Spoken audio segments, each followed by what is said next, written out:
Good afternoon and welcome, friends, to this second session in the series of webinars being organized by the COVID-19 Center for Excellence in Clinical Management here at AIIMS Bhopal. I am Debashish Biswas from the Department of Microbiology at AIIMS Bhopal, and it's my privilege to be coordinating this session today afternoon. Today, the 1st of January 2021, as we start the new year with new hope and enthusiasm, and we look back at the year that just went by, the year of the COVID-19 pandemic, the year that brought the entire world to a standstill and changed the way each one of us go about our lives. Since the declaration of the pandemic on the 31st of December 2019, in a span of 1 year, more than 81 million people have been afflicted across the world, and there has been more than 1.7 million deaths. But despite this unprecedented humanitarian crisis, 2020 has also been a year of remarkable scientific enterprise with so many epidemiological studies, diagnostic solutions, drug molecules, infection control practices, monoclonal antibodies being studied in a span of 1 year. In no area has this enterprise been more stupendous than in the area of vaccinology. It's inspiring to know that within 10 days of reporting the outbreak, we had the full genomic sequence of the virus in public domain, and within 62 days, precisely, scientists could get the sequence deciphered and converted into a vaccine candidate, and not only that, manufactured sufficient number of doses to start the first clinical trial in March 2020. If you to put it simply, the amount of time that takes to approve and market one vaccine is 10 to 15 years, and that entire work got condensed into one calendar year. And more remarkable it appears when you look at, it's not one vaccine that got approved. There are 172 clinical trials, preclinical trials that are going on vaccine candidates as per the WHO website, and 60 of them are in clinical trials. And in 1 year, not one, but two vaccines have got FDA EUA already. So we are extremely privileged to have in our midst Professor Dr. Sarman Singh, Director and CEO AIIMS Bhopal, who has kindly consented, despite his extremely busy schedule, to take us through this journey and update us on the various aspects of this extremely important development, which each healthcare worker and every doctor particularly needs to be acquainted with. Sir needs no introduction in the scientific and medical fraternity, an extremely gifted and accomplished academician and researcher with more than 300 publications, 6 books, 46 book chapters, 36 projects, more than 10,000 citations, 7 patents, fellowship of more than 7 national and international academics, membership of more than 20 scientific bodies, and the list is endless. It's absolutely needless, sir, to introduce you, because you are already so well known. So without further ado, I would request you, sir, to kindly give your valuable inputs and share them with us on COVID-19 vaccines. Sir, please. Dr. Debashish Biswas, thank you very much. Nice words. And Happy New Year to all of you, those who are joining us. Before that, I would also like to thank the Center for Excellence, Government of India, AIIMS Delhi, and JPIGO, those people involved directly in this series of webinars. As we know that, when the epidemic started, Government of India in association with the AIIMS Delhi and ICMR, they started Center for Excellence. And we are privileged that, AIIMS Bhopal was also one of the Center for Excellence for catering the services to the central part of the country. And our team is working on that. And one of the agenda of these centers for excellence was also the region they will be catering, and they will be training and delivering the newer updates Welcome to you.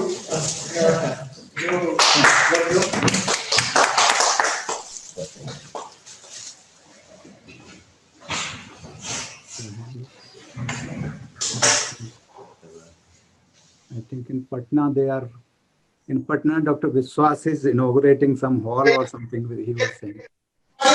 This is for you. Dr. Biswas, probably everybody needs to. Thank you very much. We need to be on the silence mode. Otherwise. This is for you. Thank you. Thank you very much. Thank you indeed. Yeah, I am honored. Thank you. So as I was saying, coming back to the epidemic, and that we all know that Dr. Biswas very rightly said that unprecedented, happening in this year, which is just gone by.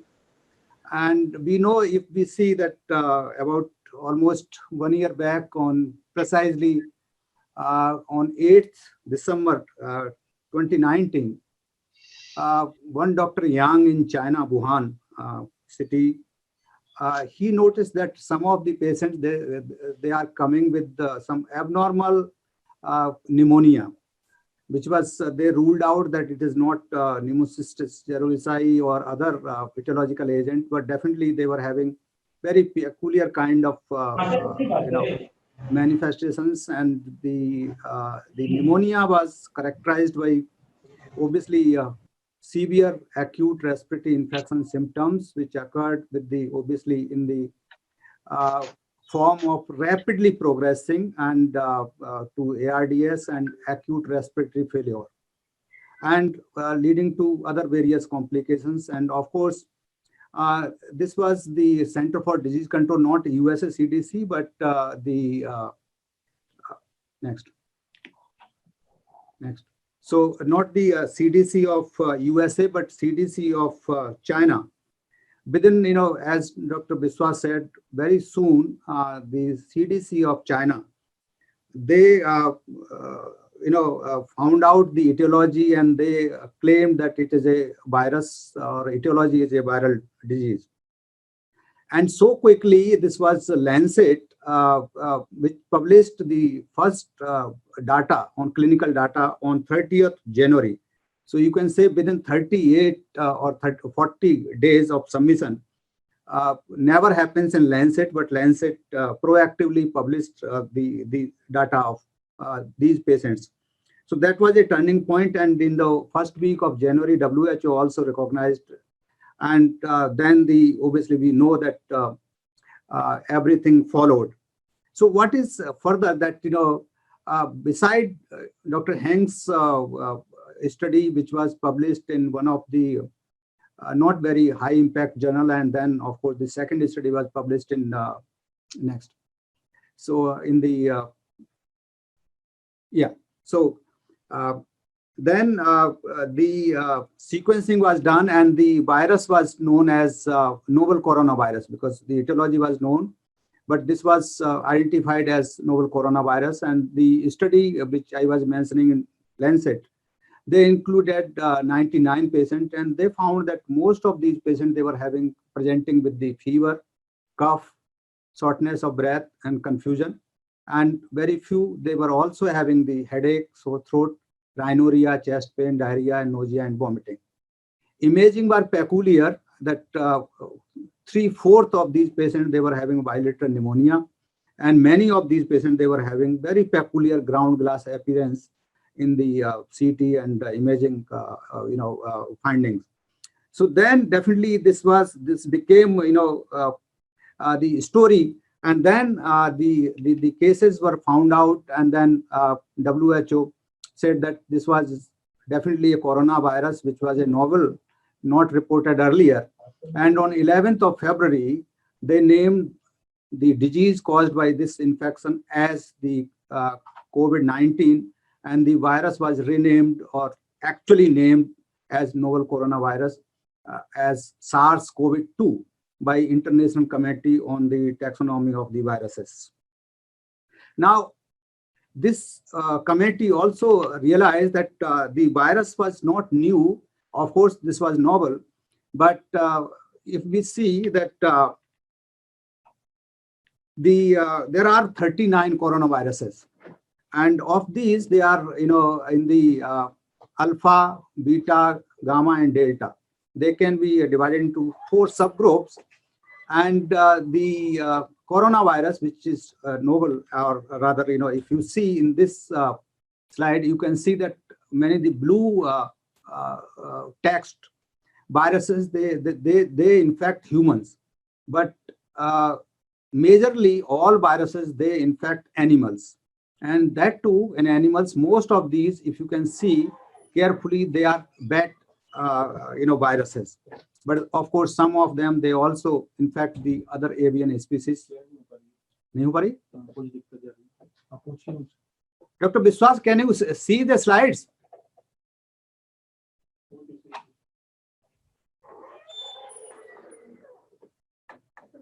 Sir, slides have to be shared. वो नहीं हो रही है slide क्या? नहीं sir, नहीं sir, नहीं. अरे तब तो बताओ. अब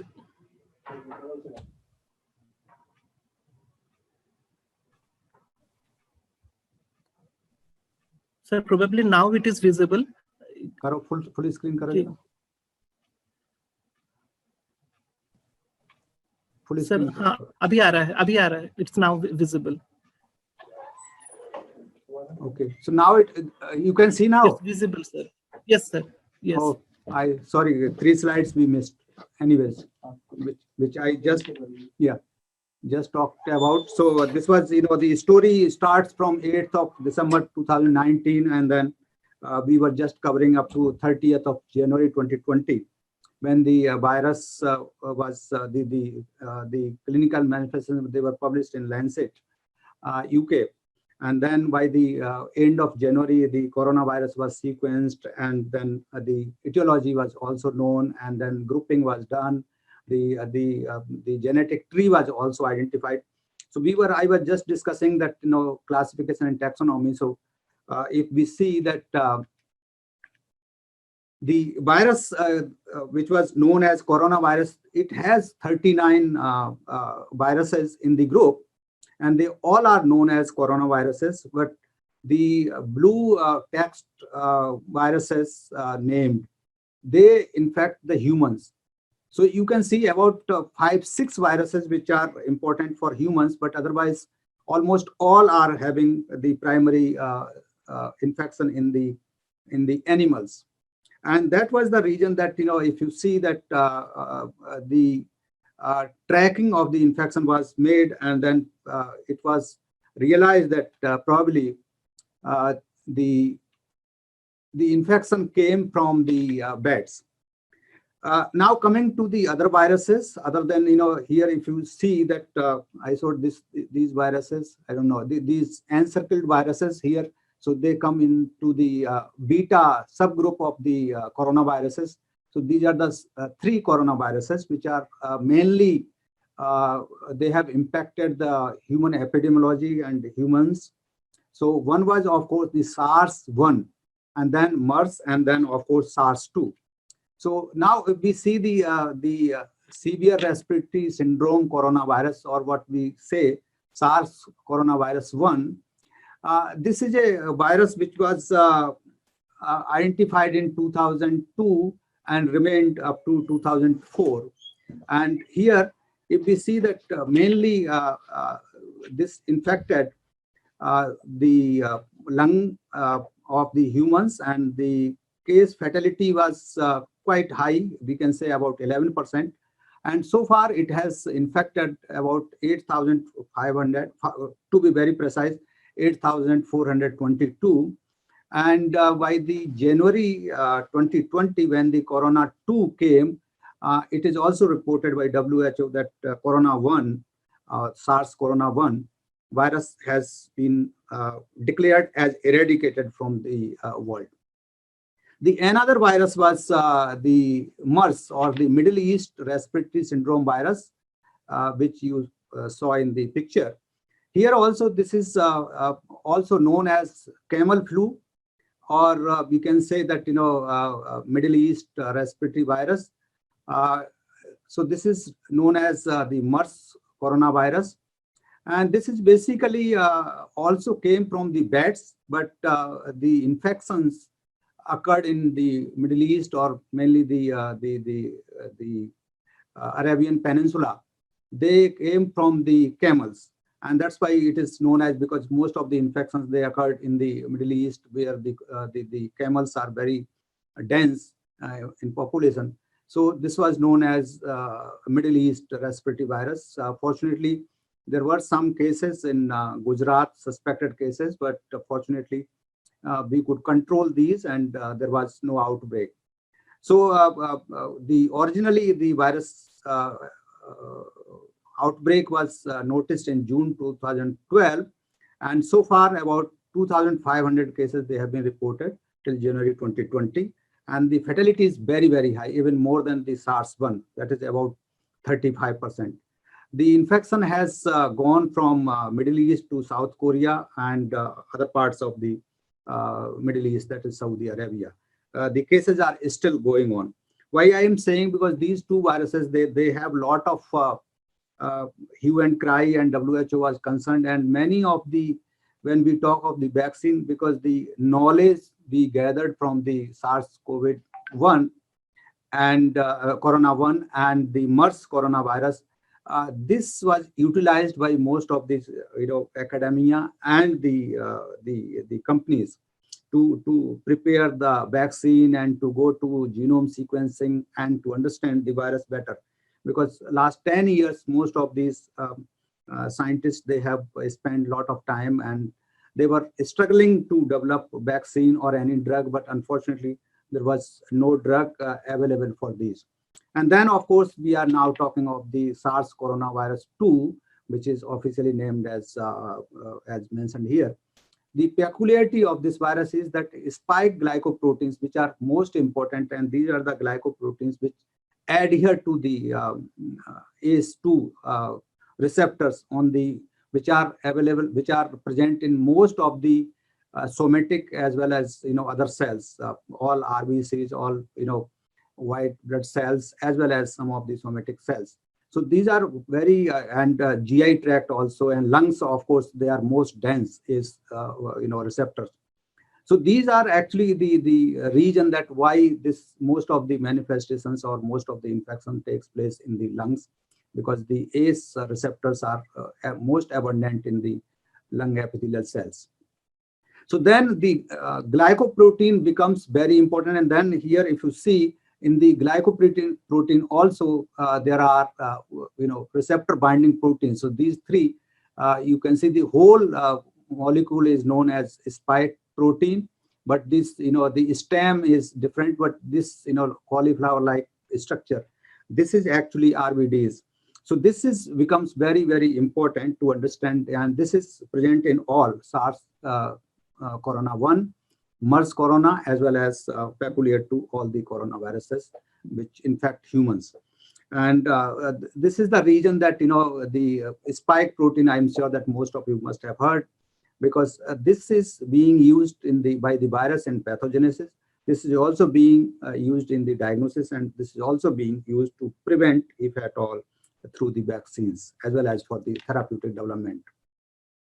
So now this virus, as far as is concerned, again, as I said, that like SARS Corona 1 and the MERS coronaviruses, this also originated from the animals, and again here also it was a bat, and then it is said that probably the pangolins were the intermediate host, and then but how it came from pangolins to humans, that is the question. But definitely, if you see some of these pictures, you will realize that how this is probable a region that these markets, and if you correlate that the almost all patients, those who were reported in the study of the young, they were from the animal market and around, those who were working in the market, or they were residing around, or they visited these markets, animal meat markets. So that probably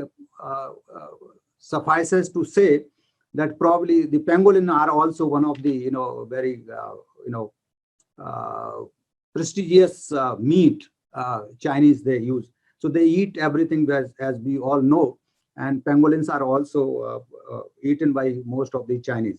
So it is presumed that probably bat also they eat. So it is said that probably from not directly from bats, but probably the bats they gave this infection to pangolins, and pangolin meat probably that led to and handling and the fomites during the meat preparation or culling these. During these processes, that all the fomites or droplets or the fluid excreted by these animals, this probably led to the first few infections. So that was probably very, very important to understand. And then we need to know before going to the vaccine and how the vaccines are developed, that some of the peculiarities of these, particularly the Corona 2, they are, otherwise this is common to all, but obviously today we are talking about the Corona 2. So they are all viruses, they are the group of viruses which are known as positive sense single-stranded RNA viruses. So they means that, the positive means that they need not to translated into the messenger RNA from DNA or negative stranded RNA. Directly they can translate to the proteins in the host cells. So they can give the signals to the machinery of the human cell system that the specific proteins are to be prepared, and the new viral genome is assembled there. So that is the peculiarity of these RNA viruses, and this is done with the help of the RNA-dependent RNA polymerase, because for proteins to form inside the body, the polymerases are very, very important to replicate and to prepare the proteins. So that becomes very, very important, and that is the region that they have become very peculiar and very fast multiplying. Now, as of today, we know that Dr. Biswas already mentioned, but this is about 1 hour back, this slide. So we know that total cases as of now, we have more than 83 million, and we lost more than 1.82 million globally. And of course, we know that the United States of America is topping this. We are more than 3.4 lakhs of the cases they have died. India is also unfortunately number 2 in terms of the number of cases, but we can say a little bit less than, deaths are less than Brazil. But nevertheless, this is a very painful to explain that, we have lost more than, 1 lakh people in the epidemic of this virus. And of course, these top 5 countries, we can see that, USA, India, Brazil, Russia, and France. No country except some of the islands, every country has been infected with this virus.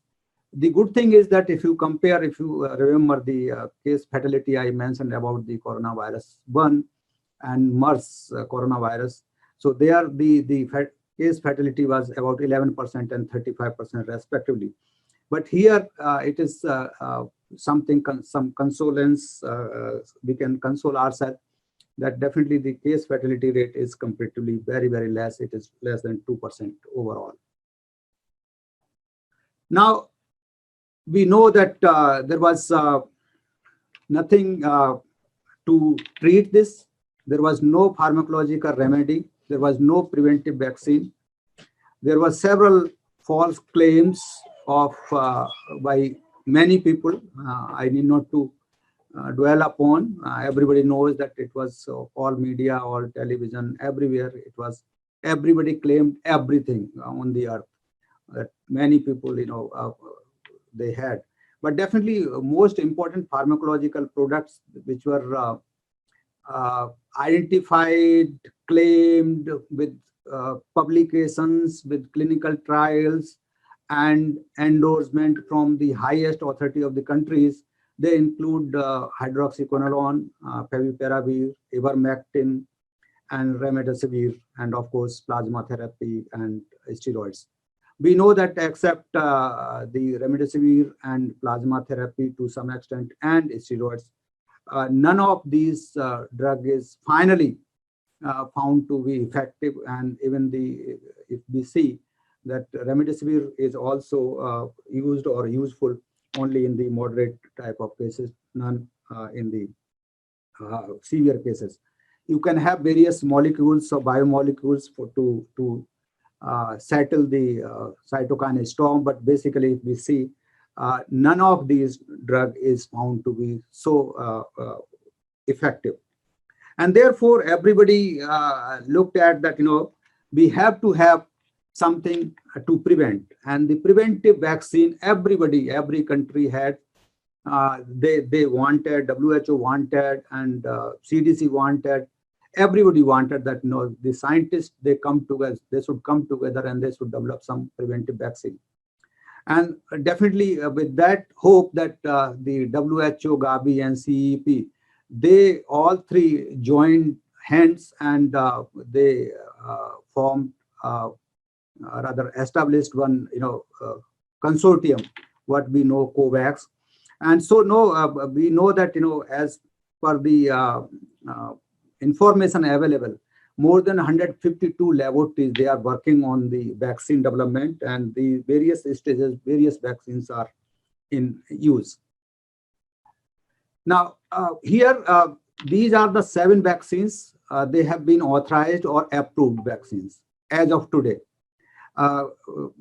I'm sure that everybody knows that today only WHO has also approved the Pfizer vaccine, but otherwise the country specific or FDA specific, these are the approvals which have been given by specific countries. So the names of these vaccines you can see on the left side. These are the 7 vaccines which have been approved for use in emergency use. One is obviously the topmost is Pfizer, which is not only Pfizer alone, but it is having collaboration and network with one German company and one Brazilian company and other companies also.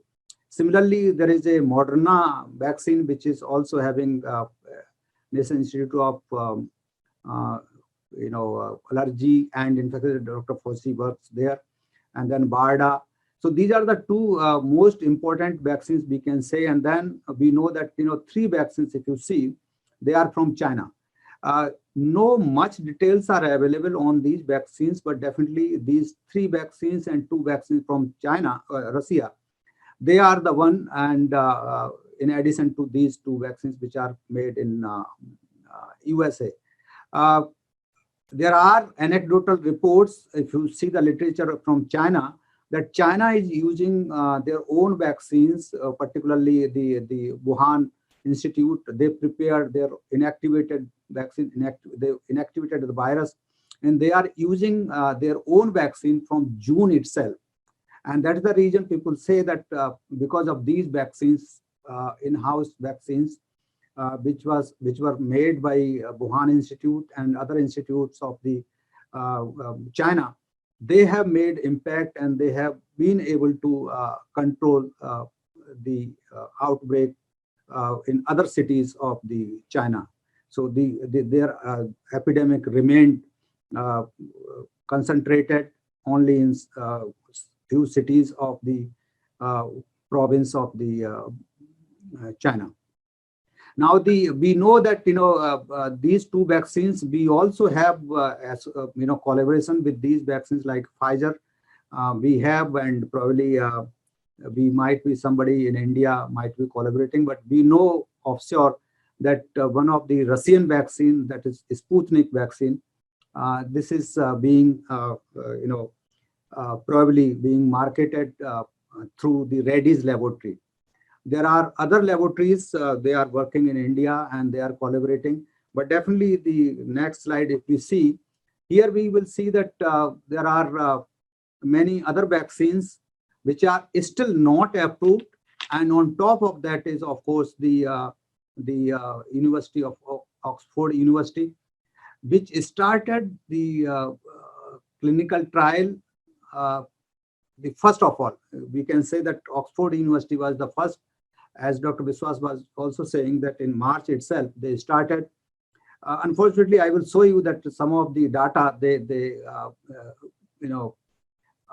was some confusion, and that led to the US companies progress faster, and they came forward and they progressed very quickly as compared to Oxford University because of these. And then because of in clinical trial, the efficacy was questioned, or rather not found to be very effective. And that is the reason that it became number 3 or number 4, whatsoever we can say. But definitely this is a replication deficient viral vector, what we say adenovirus. So various types of vaccines are made. Some are based on the messenger RNA, some are protein peptides, some are in the vectors, viral vectors. There are some other vaccines which are DNA vaccines. There are also some plant-based adjuvant vaccine, because this Medicago is a company in Canada, and they work on the plant-based vaccines, if you see on serial number 8. So these are the various, they have made successfully some of the products. They are in clinical phase 3, and some are being used.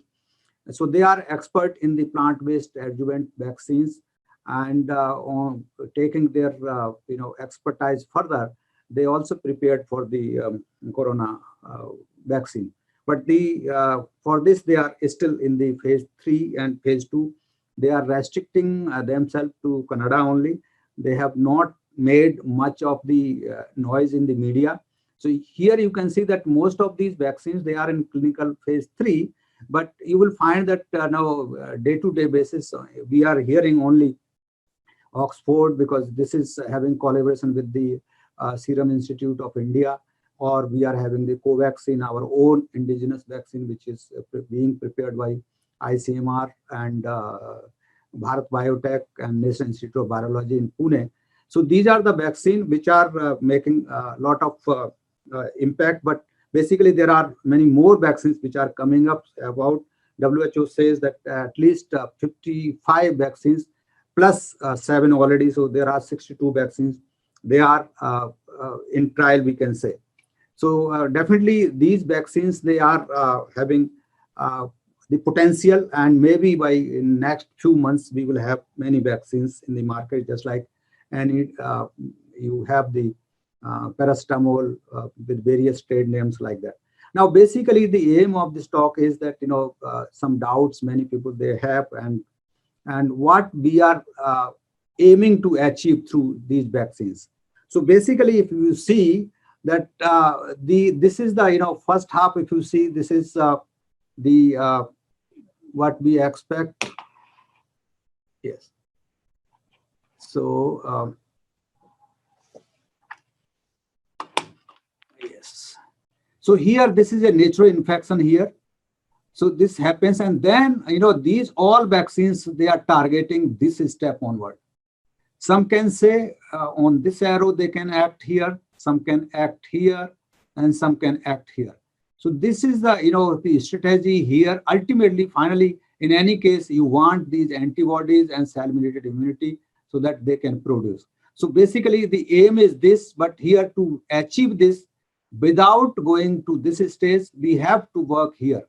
So either of the vaccine in the market or in the pipeline, obviously the aim is to produce the antibodies, that to neutralizing antibody against the spike protein. So that is the aim of every vaccine. But how it is done, that is the big question. So this can be done in various ways. It can be done by vector vaccines, like as I said, adenovirus. It can be, or it can be, the modified other vectors, like including the virus itself, various other viruses, or virus-like proteins, or they can be some protein as such, they can be injected. So various methods are there, and we will dwell upon that what are the various vaccines they are being developed and how they are working and where we are.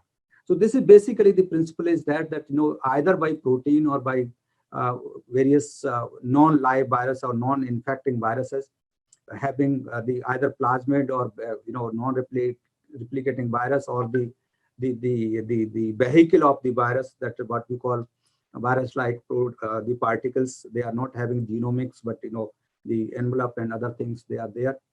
So either of these method, but definitely the basic purpose is that without infecting the host genome, how we can produce the antibodies, how we can initiate the antibody production, and how we can alarm the CD8 and MSC1.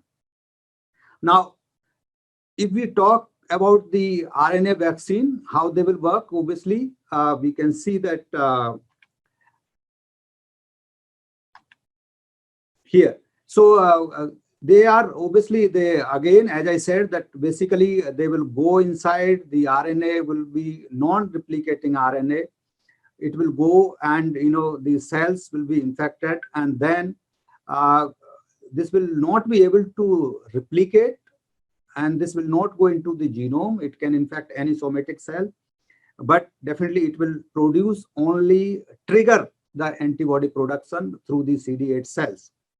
On the other hand, some of the other molecules, they can work in little different way, but all RNA-based vaccines, they will have the natural looking like infection, but non-replicating virus. So virus RNA will be given, but this will not be having potential to multiply.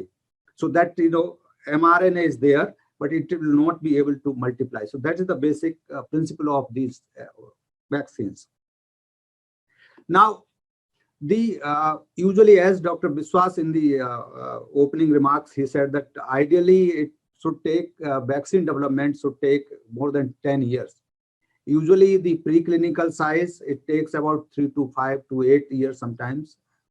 But as I mentioned that, the knowledge of the SARS-1 and the MERS virus, the work which was done from 2000 to 2019, about almost 17 years. So that work played a very significant role, and many of the laboratories, they have the idea that how, if it is a similar virus, how it can, the knowledge what they had, it can work out. So usually the preclinical or, designing, and then, testing safety in the cell lines, and then animals, and then optimization of the various assays, it takes about 8 years. And then of course you come to the patients, and then you give the vaccine to some volunteers, about 8 to 10, and then phase 2 is obviously for more than 100, and then phase 3. Now here what happened that, if we see the next slide here, now if we see here, if we see that, here, this is the, normal, what will happen, as I mentioned in earlier slide, and what happened in the SARS-CoV-2 vaccine. So the whole about 8 years work, which is usually required, it was completed in 6 to 9 months. And why? The reason, as I said, some knowledge we had from the SARS corona 1 and the MERS corona virus genome, and its, animal studies which people were already doing, like, Pfizer and other companies. And then what happened that they didn't go for the safety and other things. And then of course they directly and simultaneously they did in the lower animals and higher animals. And then they came into the phase, clinical trial phase 1. And here again, phase 1, if you see the phase 1 and phase 3, this is also going simultaneously almost. Some are having phase 1 and then phase 2 separately, but in most of the cases, they were overlapping each other. So some were having about 20, 25 patients, volunteers, sorry, and then some were having about 100. So, not necessarily that, the safety studies and other studies, they were required. They concluded everything on, kind of, we can say, clinical phase 1 or phase 2. They both combined. And then, of course, Another important happening happened that most of the licensing agencies or the countries, they have relied and they have ordered most of the vaccine doses only after phase 2, what we can say phase 1 or phase 2, or between the phase 1 and phase 2. So most of the countries, they have ordered these vaccines, millions of the doses they have been already been ordered by most of the developing or developed world. So definitely phase 3, we can say, truly if we see, the phase 3 will be ideally, except these 3 vaccines, which we can say that Moderna, Pfizer, and Oxford University. Almost all other vaccines, they have done very few studies, and they have directly used in the mass vaccination stage. So phase 4 and phase 3 was almost combined, and phase 1 and phase 2 were also combined similarly. So the ideal work which should have been done in about 3 years, this was compiled, compressed to only few months only. So in months rather than years. So that made a lot of difference in that, and that the reason that many times this shortening of the span of time, this is considered to be, very useful and breakthrough in the scientific knowledge, but also for the general public, people are also little, apprehensive that, everything which should have been done in 10 to 12 years, this has been done in 10 to 12 months. So almost you can see about a log difference. So that is definitely one thing, but definitely I will discuss the details that how we can say that what is good and what is not good. Yes. So now this is another thing I would like to say, that, there is also a international divide here. When we see, if you see the literature, very interesting data, when I was preparing this talk, I found that UK has relied most of its publications in the Lancet, and the Moderna and Pfizer, they are relying more, or rather they are publishing most of their slides in NEJM. So that is also very peculiar from this study. This has come to fore. So here, this study, here we see that this study was again, various studies, they have been published in Lancet, and this is the recent study which came out only last, December month. So here, if we see the efficacy here, efficacy as we see. This is the limiting factor, and here when we are saying the SD and LD, SD means standard dose and LD means low dose. So low dose means single dose, because ideally there are 2 doses they have to be given. So some of the data, this was a very peculiar that, in Africa and Brazil and UK, these 3 countries, they participated in this study, and they thought that the idea was that, all the findings, they will be published together, but every country, they started publishing on their own, and some of the countries, they published the efficacy even after single dose. So that became a lot of confusion, and this was a difference that Oxford University data and the Pfizer and Moderna data made a lot of difference, because the initial confusion, the company which was first to start or to the phase 1 clinical trial lagged behind because of the organized clinical trial. So this is also a message for all those who are part of this audience, and especially our clinical colleagues, that sometimes if you become too much optimistic and you start publishing the immature data, sometimes this may lead to total chaotic situation. So I am again saying that the low dose data was published, which was found to be very not very good, about 60%. But very interestingly, when the UK data was published, then even after the standard dose, there was no much difference. So people started saying that if the single dose is also having the same effect and the double dose is also having the effect, then there is something wrong in the vaccine. So that was, the question people started asking. Now, as I was saying that, in the this is the left side. If you see in the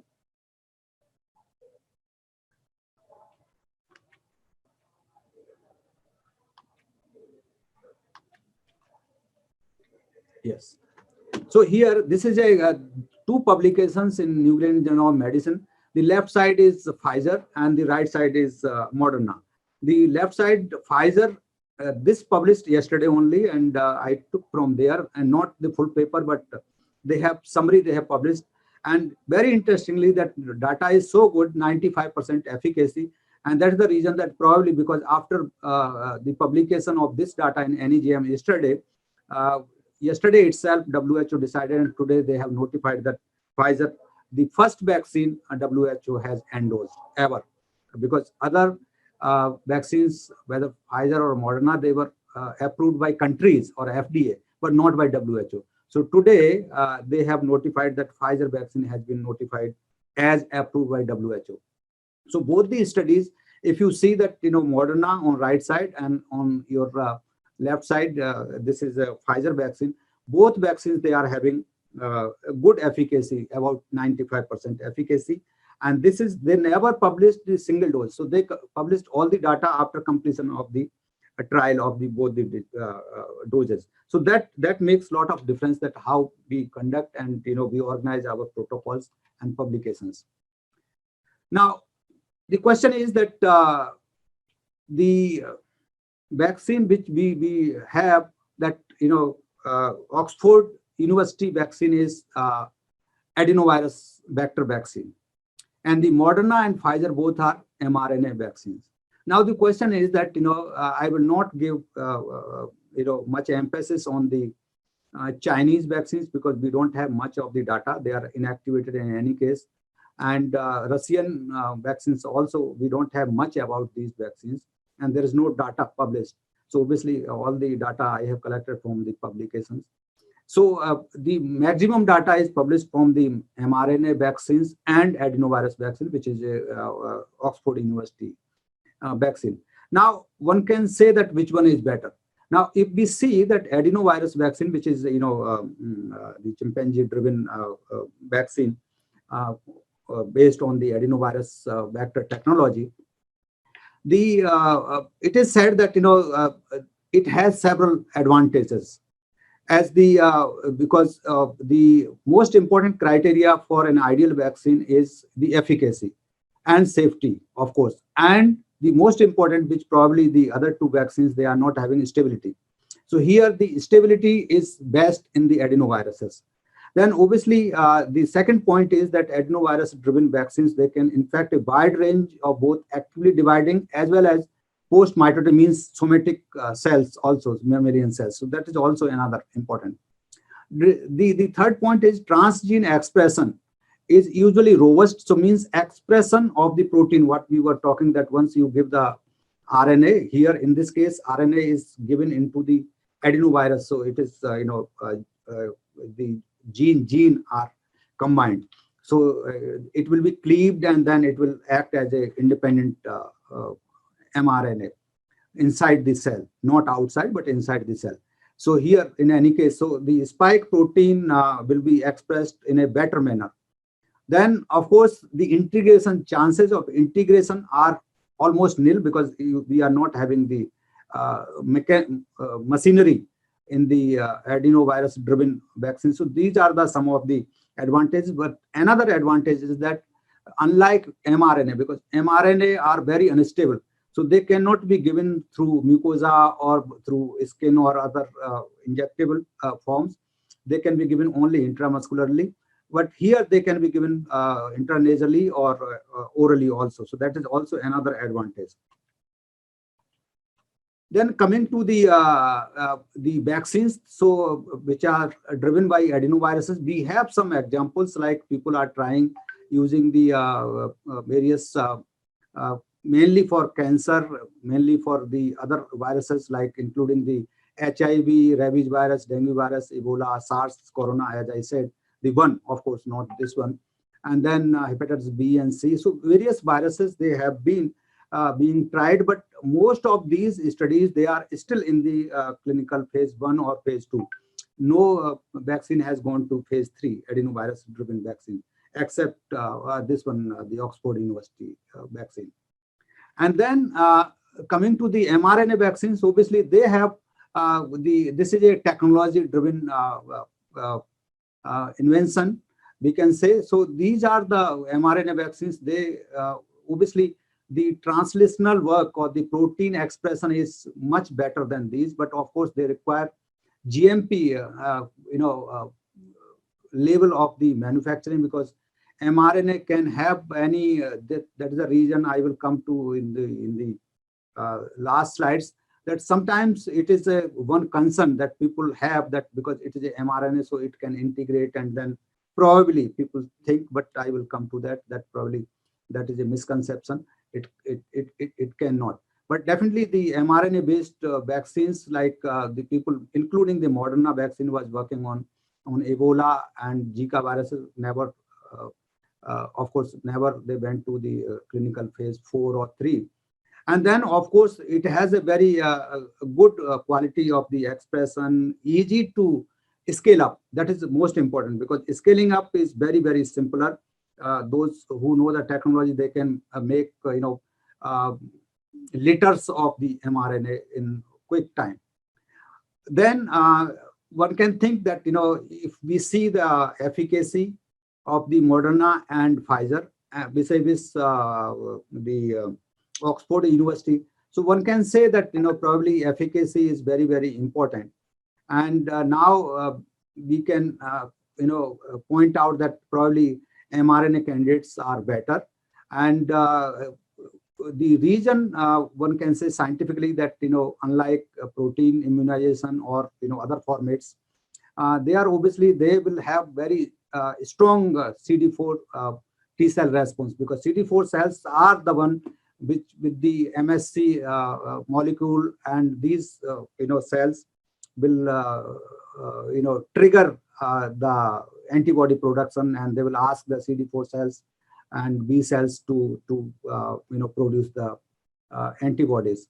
And also the neutralizing antibody, that is spike protein presentation, is very, very potent as compared to the adenoviruses. So that is very, very strong point, and that is the reason that these vaccines are having probably better, future. Of course, if we see the Nature publication 2018, it says that there were 2 very strong publications, and they said that, mRNA vaccines, they have some concerns. So that is also there. Now, the safety is obviously important for every vaccine, and the requirement for safety in obviously in modern prophylactic vaccine is extremely important, and this is being stringently monitored in both these vaccines. That's what company website they say. And obviously the advantage which companies and the publications also, if you see from peers, they mention that mRNA production avoids the common risk associated with the other vaccine platform, like because you don't require live virus. So live virus sometimes has the outbreak or the laboratory acquired infection possibilities. Viral vectors, they have, if the integration is not good, then it can have their own regions. Inactivated virus vaccines, they also have their own regions, because if it is not properly inactivated, obviously it can be devastating. And then subunit protein vaccines, they also have some limitations, because the expression is not that much, and the quantity they don't have, because they are the proteins, so obviously they sometimes the upscaling is not that quite well. So theoretically, definitely we can say that there is a very least, but yes, of course there are chances of integration. Then there are obviously various clinical trials using the mRNA vaccine. Mainly they are for the infectious diseases. They are also for the cancer. But here we can see that mainly for HIV, rabies, and Zika virus. But here again, if you see the column number 4, that none of these vaccine has crossed the phase 2 clinical trials. So suddenly what happened that these all, even if we can say that as a critic, if one says that if mRNA vaccines are so good, why these other vaccines they didn't qualify for phase 3 and phase 4. So obviously, as a scientist point of view, not being partisan to any company, so that is also very, very important. Now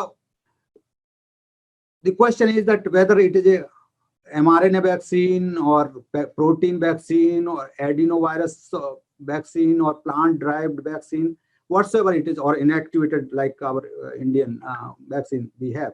The question is that the equitable access is very important. We know that every government, including the government of India, we are having our protocols who will get first, like healthcare workers, then police, army, and various categorization is there. And we know that being the Center for Excellence, all the INIs, we have been asked, and all states they have been asked that how to prioritize. So the all governments they have prioritization, but here the COVAX, which is a platform I was mentioning, which is a joint organization of the WHO, Gavi, and CEPI.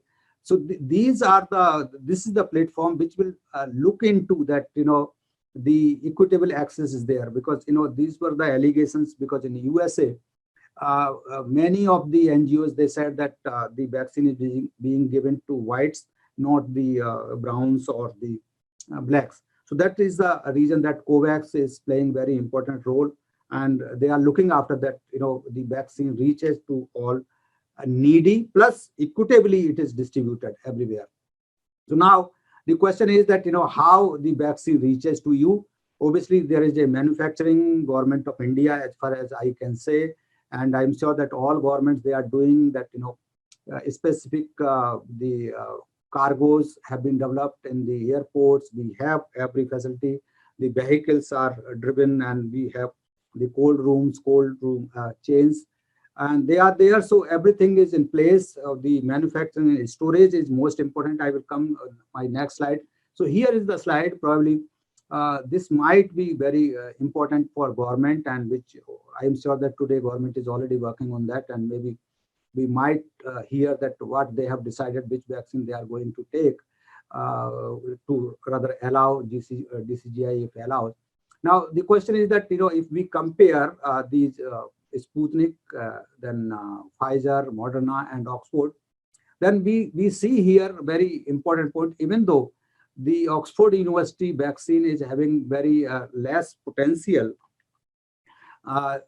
as compared to the Moderna and Pfizer, 62 versus 95%. But if you see the cost and the storage condition, obviously this is very, very affordable temperature. So, and cost is also very, very important. So this will have probably, we don't know, government will decide, and the probably technical committee is meeting today, and for the approval and which vaccine will be approved. But definitely these are the factors which will also be looked into, because the Pfizer vaccine requires -70. Though in India the government is capable, the system is capable, we can do. But definitely, if given a choice, equal efficacy is there. One would definitely like to have the cheaper and easy to store vaccine. So this obviously we have to look into that which vaccine will be taken forward. The Sputnik vaccine is being probably marketed by Reddy's, and the Oxford by Serum Institute of India. We don't have probably any Indian collaborator for Moderna and Pfizer so far, but definitely very soon probably some company will come forward. Now the vaccine part is there, but it is also important. Many people they have highlighted that there is a huge paraphernalia and infrastructure which will be required for the waste management, because there will be so many syringes, there will be so many other things how to discard. So government of India was also very careful that the guidelines are issued, and they have re-emphasized, even though nothing new is there, but the old biomedical based guidelines, they have been re-emphasized by Government of India, and the letter was given issued to all governments, state governments, and all INIs. We also got that on 23rd December only, that when we are planning for the vaccination of our staff, the proper arrangement for the hospital-based management should also be taken care simultaneously. Now, one thing is also very, very important. This slide probably is important, that despite scientifically what we have said, that whether it is a RNA driven or adenovirus or inactivated or plant or protein based, any vaccine government decide, this is a technical committee will decide on its own. But the question is that there are many scientific agencies and international agencies, they are working on that. What are the common the market surveys, what they tell, and then if you see the countrywide, the China is the only country where almost 97% people, they want vaccine, and some can say that that is a communist country and this is not the actual data, but whatsoever it is, here then number two, Brazil is also, most of people, they are very much keen to. In India, it is almost like Brazil and India, 87% people, they are willing to. Interestingly, if you see that in Russia, even though they started, President Putin himself, he vaccinated himself and his daughter, but almost half of the population is not interested to take up the vaccine, and so are in the France people. They are also not very keen to take it up. And the regions, there are various reasons for that, why they don't want to. Because probably there are some reports, there are side effects, even though they are mild, but of course, every vaccine will have some of the side effects, and they are moderate to mild, but there is definitely, there are little concerns that what will happen after vaccine is over, and the what is the outcome parameters, that the efficacy to prevent is there, but that also they have this is not very clearly seen. If you read the publications, it is not very clear that how those who were vaccinated, they were exposed to, or they were using masks and other parameters. If they were using, obviously I still think that mask is the best vaccine, but definitely, so the outcome parameters, they have not been studied properly or extensively, I would say. So their efficacy to prevent, or efficacy to minimize the severity, or efficacy to reduce death, and then what will happen in the long-term effect, including the longevity of these antibodies. So whether these antibodies which are produced by the natural infection, they will be, their life will be the same or it will be different, and the T cells will be remaining there, or memory cells, how they will behave. So all these things, definitely as a scientific point of view, we see there are a lot many questions which we still need to understand, we need to study. And we also know that in some of the vaccines, sometimes they have autoimmune responses, because you are involving MSC1 and all this. So definitely there are possibilities, but how much we still need to study this kind of things also. Then this is the study, as I was saying, that this is a publication which was published yesterday only, NEJM, I was saying. And then here you see that the left column is the first dose, and right column is the second dose also. So most of these infections, if you see the sorry, not infection, the side effects, the 100 microgram dose was having here. If you see, this is 100 and this is 25. So 25 and 100 microgram given to old age people, they were obviously having much pain. And I'm sure that most of you must have read that one nurse also got infected after Pfizer vaccine.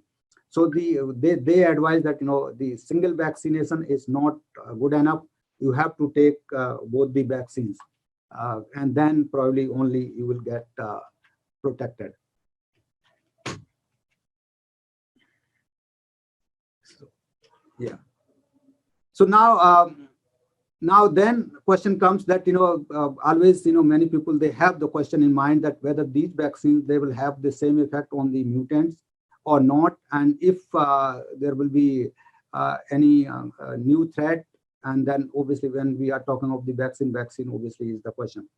Now we know that there are three variants, at least the first variant of the coronavirus 2 was reported on 1st of December 2020, and therefore its name was given as, ideally the first name was given here 2020-12/01, and then later on it is renamed as B.1.1.7. So this is the one which is mainly it is circulating in the almost whole of the UK, and then obviously it has reached to India and China also. Now it reached to Canada and African countries, Brazil, and other parts also. So it is very fast moving, and it is obviously having more than 60 to 70% higher the transmissibility. There is another mutant which is circulating in the South Africa, which is again 501. This is also known as 501, but this is 501Y-I.V2, so variant 2. So this is one, and then third one is moving into the Nigeria. So these are the three mutants, but they are having some difference from each other.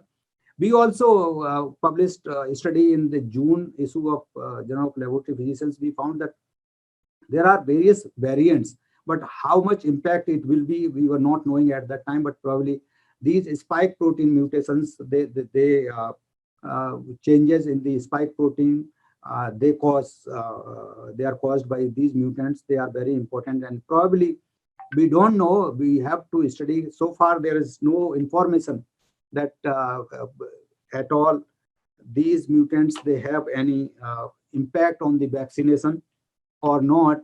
But definitely these, because there are changes in the spike protein, so it is, one can say scientifically that probably in the diagnosis and in vaccination may be a little change or may not be changed. But right now, without any hard data, I cannot say that it will have some impact, but also I cannot say it will not have impact. So this has to be seen. And I think these are the three variants which are most commonly seen. We can see obviously the most common one is B.1.1.7. This is having basically 17 changes. And there is South Africa also. This is also having the changes which are found in the UK one, plus some more. And there is third one, which is in the Kenya and Wales. So that is also there. So these three variants are moving around. And in India also, 25 cases, they have been identified. I am sure that everybody knows that. Now this, how the variants, they take place, this is through the genetic recombination. It can have, obviously there are other viruses also they have, particularly in RNA viruses, these mutations, they are very common. Usually it is considered that, the recombination of the RNA viruses happens to adapt the virus. So virus tries to, but sometimes this is not acquired or desired by virus, but sometimes it happens because they don't have proofreading. So the whatsoever mismatching has happened, the RNA, the genome of these viruses, it cannot recognize that something wrong has happened, and then obviously these mutations, they happen.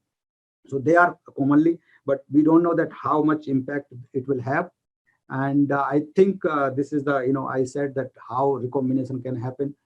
Either they can have between the two species or within the same, virus groups they can have, or sometimes there is a cleavage of the RNA, so that can have. So this is a probably various mechanisms are there. So the recombination can happen. So this is a normal phenomena, nothing to, I would say, worry much, but definitely we have to keep close eye on the variants, how they are behaving. Obviously, they are having faster spread. but mortality is not different, neither less nor more. So we have to see the diagnostics and vaccine and what will happen later on. We have no idea, but definitely in India also we have found these. So this is how it is done. So here you can see the reference strain is the reference sequence is the first one. And then if we see, so here this you can see this is here. So they are missing. And I think with that I would like to thank you and thank you all. I'm sure that you must be having some questions. I don't know how much I could meet your expectation, but definitely whatsoever time I could get, I could prepare I could collect the data. So over to you, Dr. Biswas. I'm sure that Dr. N.R. Biswas from Patna, he was saying that he would like to have some time for questions. So Dr. Biswas, Devasis Biswas and N.R. Biswas and others, open platform for your questions, please, if I can answer. Thank you, Dr. Sharman Singh. Very lucid and very interesting talk. And I have some colleagues who have some questions. But my question, there was a meeting in Delhi in, I think, chairmanship of Harshvardhan ji. I want to know what is their outcome of that meeting, if you know. And I request Dr. Shantanu Tripathi, who is your professor of clinical pharmacology, he will ask some questions to you. Please. Yeah. Thank you very much. It was very exhausting. Okay. Yes, we all are curious to know about the status of today's meeting. The subject expert committee, which had a meeting today regarding deciding the fate of the emergency use authorization for the 3 candidate vaccines. Although we are expecting that the one that is most, I think, having sufficient data, etc. There were some indications, but then what is the about whether Covishield will win it? But then we need to know that. This is one. Second is regarding the emergency use authorization is definitely not cannot be equated with full approval. Okay, so any emergency use authorization decision is actually taken in order that we cannot afford to wait any further. So based on whatever evidence is available on risk benefit analysis, we are allowing it, although this might not be enough to provide a full approval. So given this fact, whether in parallel there are sufficient strategies in place by the government to continuously also generate data on the safety and efficacy and how it is going to be organized. As I understand, so far as the safety evaluation is concerned, that I may be wrong, that the adverse event following immunization state committees, they are possibly preparing themselves to take the lead in safety evaluation. But in my understanding, I feel that this a vaccine which is allowed emergency use authorization, this is almost like still in a trial phase, it is experimental. So the adverse event following immunization committee is more comfortable in evaluating safety for a fully approved vaccine candidate which is already in the national program. So are they competent enough to actually do safety evaluation for an experimental vaccine? I would rather try to look at it, this candidate vaccine, as almost like a single arm clinical trial, even if it is rolled out for mass immunization. Your comments on this? Wonderful. Absolutely nothing can be different what you are thinking. Absolutely, you are right, because all the committees, they are including the DCGI committee. We know that they are the data they got about 15 days back, and companies, we can imagine that how much pressure they must be facing, and from the government of India. But I must salute that the technical committee of DCGI, they are still examining and seeing, so they are not in hurry. But definitely, what you are saying that our DCGI and Government of India, they will take care. And as far as for we all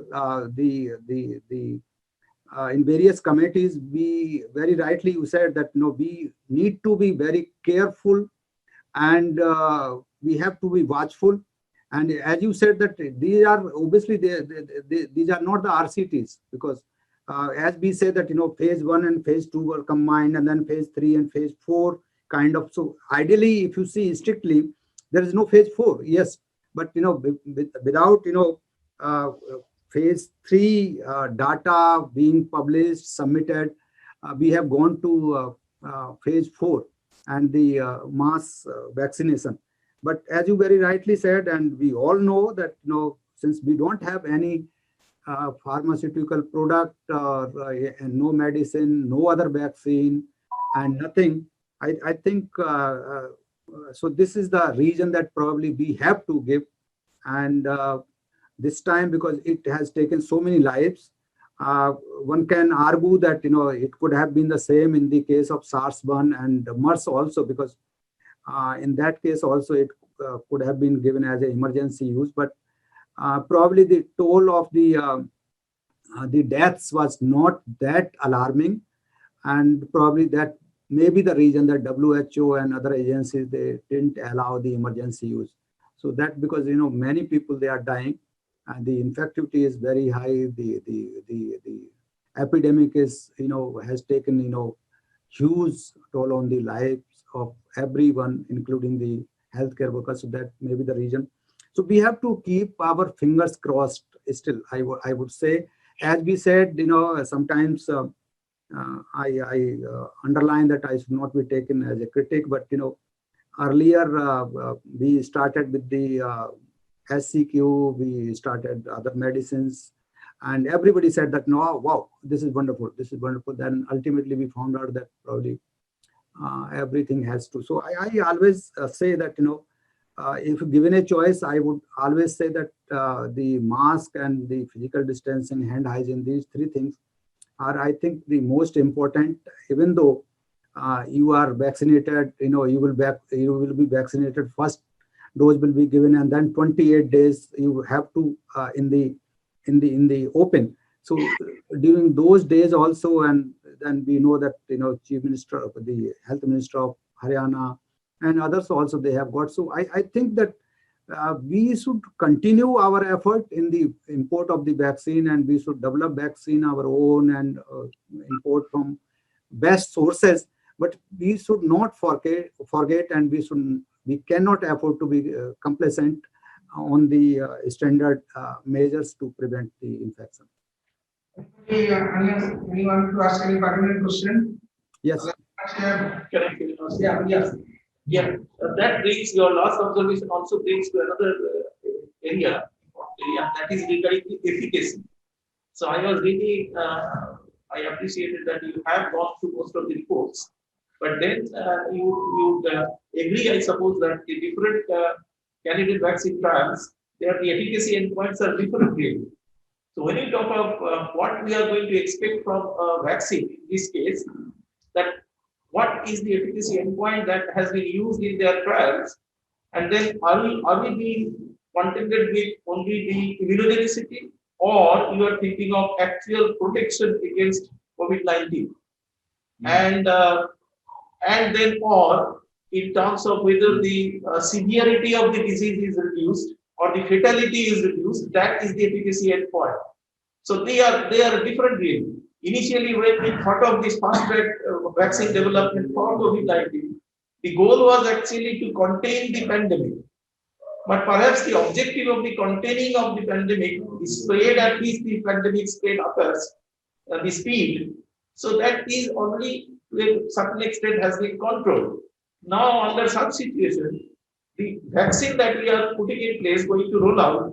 So are we going to really assess their efficacy? In how many cases they are given the protection from getting infected, or even if I am infected, I am actually milder infection, I am not getting into severe infection, or I am not going to die. So your comments on that regarding efficacy. What do we mean by efficacy in this case? Yeah, you are very, very right, because these are the question the whole world is asking. And if you read the NEJM papers and the Lancet papers, most of these studies, the Oxford University, they used only adults and not the the old age people. And in these Moderna and Pfizer, they use some different groups. And in all cases, they used the healthy cases only. And now again, as you said, and I also mentioned in one of the slides, but in a modest way, because I am not a only professor, but obviously holding the position, administrative position, so I cannot go beyond that limit. But obviously you can say whatsoever, because I used to say as a professor, you have liberty. But definitely these are the things which we need to be considered. And I am sure that the technical communities in India, we will look into, but you can also appreciate that pressures, every government, whole world, every government from their public, they are having, that is also pressurizing them how early they can use these. But definitely, uh, if you see as a critic, definitely there are lot many gray areas in all the vaccines, irrespective. So I am not being partisan to this vaccine or that vaccine, but as such, these vaccines, they have their own limitations. And the what outcome, again I am emphasizing what you also said in my slide, also I put forward that what outcome we are looking for. So we and what challenge we are giving. So in the previous question was also related to that whether we expose these patients, what was the second arm. So this is a probably single arm thing. So the second person, like if you compare the healthy healthcare givers, or those who are going to COVID wards, or those who are not going into. So what are the various confounding factors they are there, which we do in normal situation when we are evaluating the vaccines? We know that the huge list of confounding factors we exclude and include, but not those kind of confounding factors, they have been taken care in. Last week, it's question about the access. You mentioned about access. The government is trying to, in the first phase, trying to cover some 30 crore people. But assuming that, say for instance, my age is 45 and I have no comorbidity, but I have equal right to get a vaccine when the vaccine is there in the country. So tomorrow itself, if it is rolled out today, tomorrow I say I have the right to get the vaccine. Where is the solution? This is the great. I think this is the greatest question, and I think for that reason, to handle all this kind of question, COVAX is the WHO initiative, and that probably they are looking into, and that's the reason that the question of right, and that it came, and that's why some of the NGOs who are representing blacks in USA, they wrote these, and that is the reason that the WHO thought for globally equitable access. This word was coined by WHO only after these activists approach to. So I think your question is very valid, but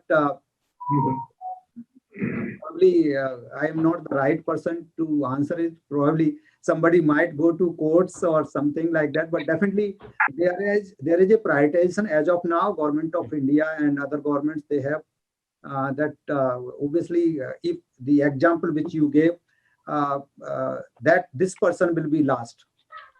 Dr. Sharma, when the word court comes into your last sentence, and you have at length discussed about the efficacy and safety, but you see, still something happened, and I have found some reports also in some country after vaccination there is death. Of course, it is correlated or not, it is due to vaccine or due to some other reason. Because Nandini from our birth at age, she is there, she is on vacation, and also listening your lecture, and naturally she will take, because of legal person who is now teaching in Dehradun as an assistant professor. If something happened, and if there is link, how to tackle that problem? It's a very big question. Is here a question? Okay. I think, yeah, you are very right, because these are some of the questions which probably not easy to answer, and I think probably you are also on some of the position, and I am also in some position to avoid this kind of answers. Maybe Dr. Biswas, he is free. I will make him, he can give this answer, but probably I am occupying the chair and you are also occupying the chair. Just listen my question. I just have a small little question, sir. Your discussion and your various insights into this particular pandemic which is happening, and coming from a background of law and coming from a generation which we are actually getting used to such a pandemic, there is this one idea about the social legal issue. Of course, I mean, doctors have been the forefront line, the war heroes right now. But when it comes to the population that we have in India, and coming to the point that we have such socioeconomic disparities between the riches and the poor, the two questions that come in mind with regards to the vaccines and the efficacy of the vaccines is first the IPR issue, intellectual property issue. So if Pfizer is effective, what about how the government is going to keep a nominal fee? And second would be that accessibility, as Dr. Tripathi has also pointed out. So if the efficacy would depend upon, because that will lead us to collect data on who are the people who already have had COVID already. And second, about the age groups. Who are the more vulnerable ones having comorbidity issues? And of course, leading to age groups and such data. So collection of the data is also another important factor which takes a lot of time. So sir, how will you address these two issues? Thank you. Madam, for this, government has already done a lot of work, and from October, in fact, from October and November, Government of India has collected all data from all hospitals and all state governments, including, from the state you are from, and all INIs, the hospitals. So that data is there. And there is a very clear that healthcare workers first, then, the forefront barriers, then children, then of course children and all the old age people. So these 3-4 groups will be the first, and then of course the other people will come into picture. So that is probably I think there is no doubt about that. And the data collection, probably right now data collection is not important. Governments are worried about to roll out the vaccine program, and to at least to start with the healthcare workers and those who are having comorbidities and old age people. So these 3 groups, I think they are on top priority of government, and then slowly then they will teachers, school, and other people, and then of course the normal population. So probably a normal, healthy young adult might get vaccine at the end of 2021 or maybe 2022. That is the calculation.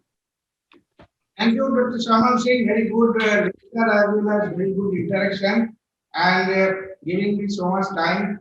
And just to share last slide, very exciting about this sequencing.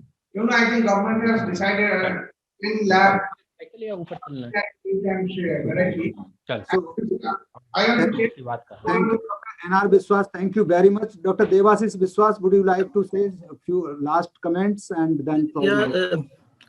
Thank you very much, sir, for this exhaustive presentation. As always, it has been comprehensive in all detail, starting with the advent of the vaccine, advent of the virus, and then its relationship with its previous avatars, the SARS-CoV-1 and then the MERS, very beautifully brought the epidemiological bridge between the three different epidemics, pandemic strains. When going on to the vaccines, the different basic science behind the underlying platforms, their clinical trial data related to the safety and efficacy. Virtually every aspect of it has been covered, sir, very nicely, despite your busy schedule. Even the logistics aspects, the unknown areas, the things that we do not know from the data available as of now in the published domain, and ending up with the touching on the variants that have emerged and what implication that would have, and what the ethical aspect has also come up in the discussions that we were having with the team from Patna.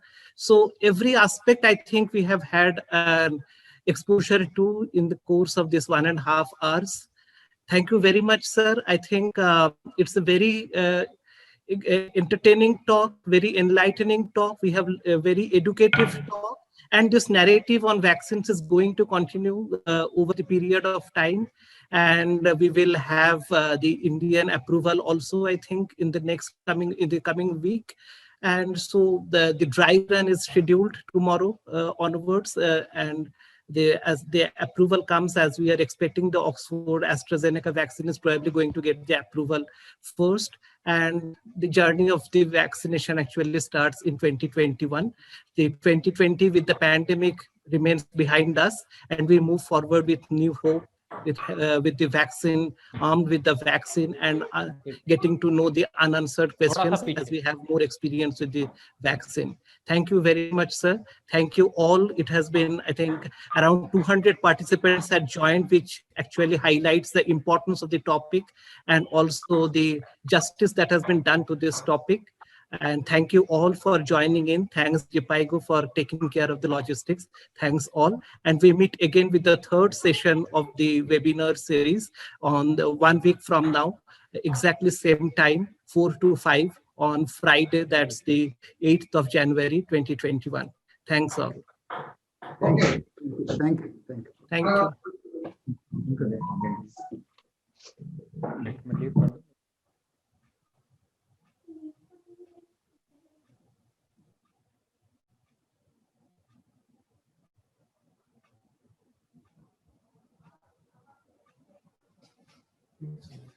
Sir आपको slide सारी दिख रही है sir?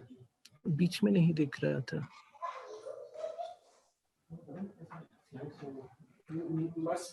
Devasis sir, thank you so much. Thank you, thank you, thank you. It was wonderful. You did all the arrangements despite being on leave. Thanks a lot. Devasis sir, Dr. Sagar here. Oh, Sagar. Okay. Happy New Year. Sir, being the head of the microbiology, what will be your advice whether I should take a vaccine or not? Is the departmental head supposed to advise that? The available data says nothing against the vaccine as of now. My Nothing. only issue is we have studied about the vaccine hardly for 4 to 5 months post vaccination period. But yeah, I got it. But if you look at the data, 70,000 doses have been given. 70,000.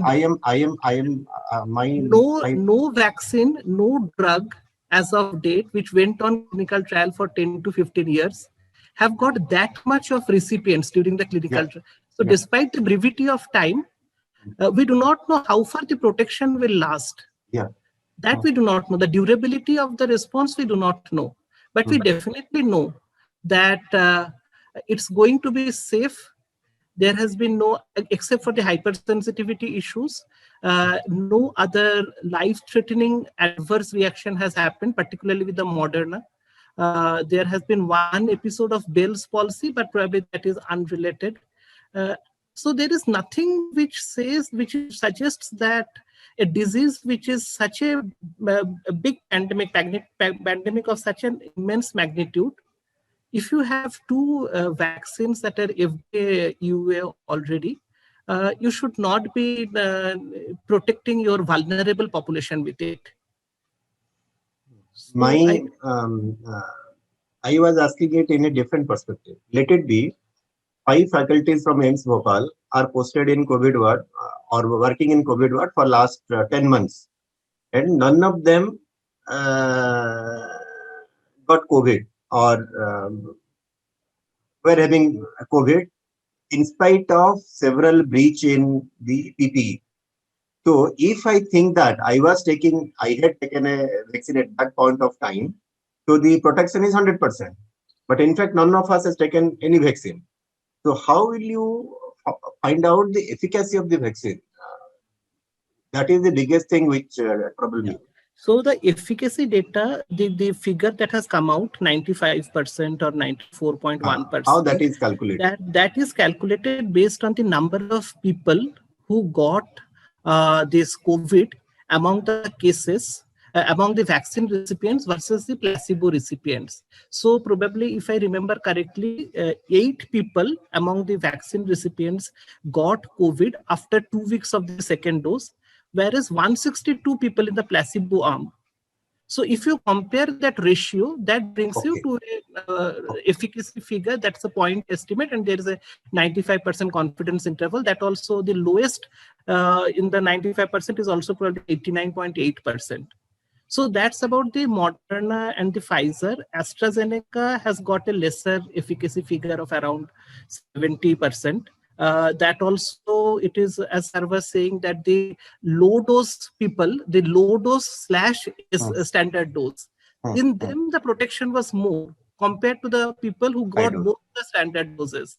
So that's something, something which was not expected. So anyway, if we talk of the mRNA vaccines, there is nothing in the published domain which suggests that, as you were saying, that people did not get despite breach of PPE. So everybody who falls from the 5th floor does not die. That doesn't mean that it is okay to jump. Yeah. So if a proven protective tool is available, then and there is a constant threat to the healthcare worker or the vulnerable population, then it is probably advisable to take the protective tool rather than to avoid it. So one last question. Among the people who got COVID in the trial population, those who received placebo, is there any data on mortality in them? So placebo received COVID and mortality. In the Moderna data, there were no mortality in either of the arms, but there were so-called severe cases and hospitalizations. There was no severe case in the vaccine recipient, but there were 8 severe cases in the placebo recipients. There was 1 hospitalization in the vaccine recipient, and it was, I think, 11 or so. So mortality probably did not occur. But yes, the incidence of severe cases and the hospitalization episodes were significantly less in the vaccine recipients compared to the placebo. Thank you, sir. There is no end to this topic. Yeah. Thank you for your just learning. Yeah. Thank you. Thank you, sir.